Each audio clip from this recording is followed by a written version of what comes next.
Tu es jeune actif, tu gagnes ton propre argent, mais tu as l'impression de ne pas pouvoir mettre beaucoup de côté chaque mois, si tu y arrives. Aujourd'hui, on va parler d'une grande dépense que tu fais chaque mois, qui est vraiment ce gros coupable qui t'empêche d'avancer vers une sécurité financière. D'ailleurs, moi c'est Arthur et je mêle connaissance business et en santé mentale pour t'aider à atteindre la vie de tes rêves. Donc si ça te chauffe, abonne-toi. Et cette dépense, c'est le budget d'entertainment. Le budget d'entertainment, c'est tout ce qui va regrouper tes dépenses sur des activités de loisirs. On retrouve en haut de cette liste le budget des substances. Donc tout ce qui va être l'alcool, le tabac et évidemment toute substance qui est illicite. Et donc je vais pas te gronder en mode c'est vilain de consommer tout ça et de dépenser autant pour ça, parce que si c'est un problème qui est autant répandu, il y a une raison et c'est à cause de Babylone. Je vous présente le cycle vicieux babylonien. Toute la semaine tu travailles beaucoup pour ton patron, pour un projet qui n'est pas le tien, tu es en manque de sens, tu es à bout de nerfs, et donc la première chose que tu as envie de faire le vendredi, parfois même le jeudi, ou même tous les soirs, c'est de libérer la pression en t'enfilant un coup.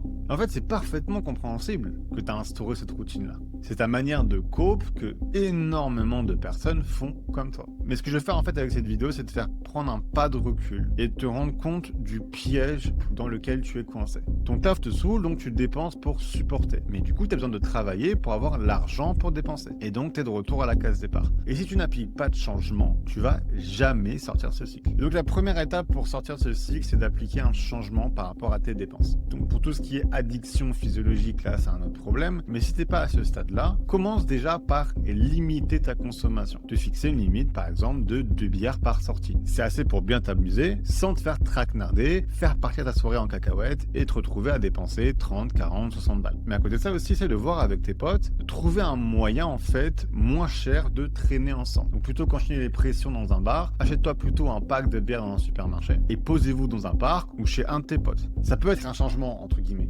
chiant, mais attends un peu et regarde ce que ça peut donner en termes de dépenses en moins. Mettons que tu as l'habitude de sortir 2 fois par semaine environ et de prendre 4 bières à 7 € la pinte. Et encore, on est gentil. Passer à 2 bières, déjà, c'est direct 112 € d'économiser par mois. Mais si tu décides de prendre un pack au supermarché plutôt que des pressions dans un bar, là, on passe de 7 € la bière à 2,50 € max. Là, tu dépasses très facilement les 200 € d'économie en moins. Donc, c'est qu'un exemple, la bière. Mais ça te montre vraiment à quel point de simples changements sur ta façon d'obtenir ton entertainment peut littéralement te faire économiser des centaines d'euros. Donc, c'est de voir les autres aspects qui s'appliquent à toi et quels changements concrets mais simples tu pourrais faire pour gagner des dizaines voire des centaines d'euros par mois.